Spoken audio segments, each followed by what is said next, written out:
Hi everyone, welcome or welcome back to my channel. Today we are looking at PikoShop planners. We already did a walkthrough in a previous video. I will link it in the cards and in the description below. Don't forget to check that out. But today we're taking a closer look and a more in-depth analysis of what works in this planner, what doesn't, what could change, and whether you should get this for 2026. Let's get right into it.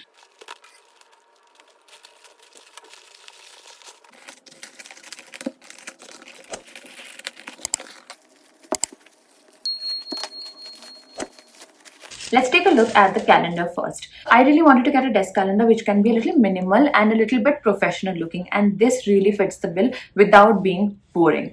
So I like the fact that it has been split into two parts. The weekly planning section and the monthly area has so much space for notes, all important dates, appointments, everything you can write in that. And on the right side, the weekly section, every day of the week has ample amount of space. I feel like this might be a nice thing to use as a meal planner, because this really, would clear out all confusion. It can just be on a desk in a area like in a living room where everyone can see what is on the menu. I think that's what I might use this for. Coming to the planner. I was so excited to see this. I felt like it was one of the most thoughtfully designed daily planners that I have ever seen. And I love these products which come out of Indian artists and Indian brands. It really shows you how deeply they care about their customers, how much thought they put into everything that they create. And I'm just really glad that I got my hands on this planner.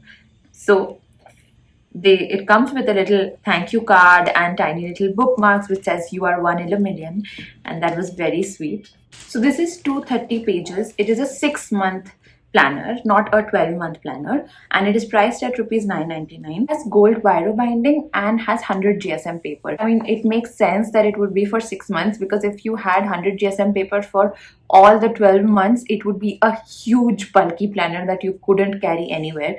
So I like the fact that it is actually 6 months. So it says your much awaited journey begins. Begin with jotting down the week's priorities, then you plan your day, you have daily discipline and consistency for 6 months. So it is kind of giving you a roadmap on how to follow through for the next 6 months and how to use this planner for the next 6 months. So the planner starts off with a guide on how to use their daily pages. It gives you all details about how to track your hydration, your mood, your tasks, how do you set your tone for the day, how do you look at like how would you unwind for at the end of the day, how can you use the task sections, what does the timed area mean, whether it is for the time that you will take to do certain tasks or the time blocks for certain tasks. Then you have a weekly overview section where you get enough space to write down all of the week's priorities and steps for your big goals, and you have plenty of notes pages. This is followed by all your daily pages and weekly pages after 7 days, right? So that's how the planner goes, and there are many notes pages at the end as well. After that, you come to the finance tracker. Again, for 6 months, you have all the particulars and the amount for each. And then you come to the habit tracker for the 6 months. So you have all the habits and days 1 to 31 labeled out. My favorite thing about the habit tracker is the total days. So you can actually see how many days month on month you are getting better at doing a certain habit. And I finally really like this, that at the end of this planner you have a little QR code to scan for your next planner. So it is a very, very thoughtful thing to do, that once people finish this after 6 months, they would want to get another one, and you just like reduce all the friction in that journey. So I think that's a very interesting thought that the brand had behind that. And I just love how beautifully this is designed. I love the cover. It says locked in, and it just gives you a feeling of a lot of focus, which is something that I take away from this planner, and I really like this design. I want to test out some of my pens on this notebook. It is 100 GSM, so I'm hoping that most of my pens will hold on this. I just want you to see what are the kinds of pens that do work on planners like this and what are your options, right? So I have a blue Pilot FriXion pen and a black Pilot FriXion pen. I also have a odd Giraffe and Starbucks rollerball pen. I have a Unomax Fountain Pen and a Pilot Kakuno Fountain Pen. Now I want to try out different inks on this paper. It is 100 GSM, so it would hold up. That's my assumption. but I just want to see what are the different kinds of pens that you can use in this planner and how it would look like for your daily planning. Because if you are a kind of person who likes to plan with fountain pens every day, you should have paper that supports that goal of yours. So let's see. With the Pilot FriXion blue pen, it looks pretty good. I mean, the ink flow is very smooth and it's quite dark, and even the erasing was pretty clean.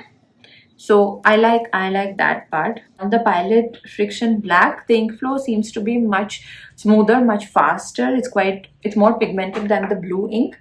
And let's see how it will do with the erase test. Again, a pretty clean erase. Next, the Giraffe rollerball pen. The writing is pretty standard. I mean, it doesn't get stuck on the paper or anything. There is no smudging. It looks pretty good to me. Very pigmented, very high quality. Coming to the Unomax now. The Unomax is the darkest pigmented fountain pen that I have, and it is also quite broad tipped. So I wanted to see how the smudging would go with this pen. Let's see, it does smudge a little but not too much. That's a very good sign for a fountain pen. And the ink is very dark and very pigmented and very brightly you can see it. Next you have the Pilot Kakuno, which is an extra fine nib, and the ink is black but it is flowing out really smoothly. There is no obstruction to the ink flow and it doesn't smudge at all, which is phenomenal for a fountain pen.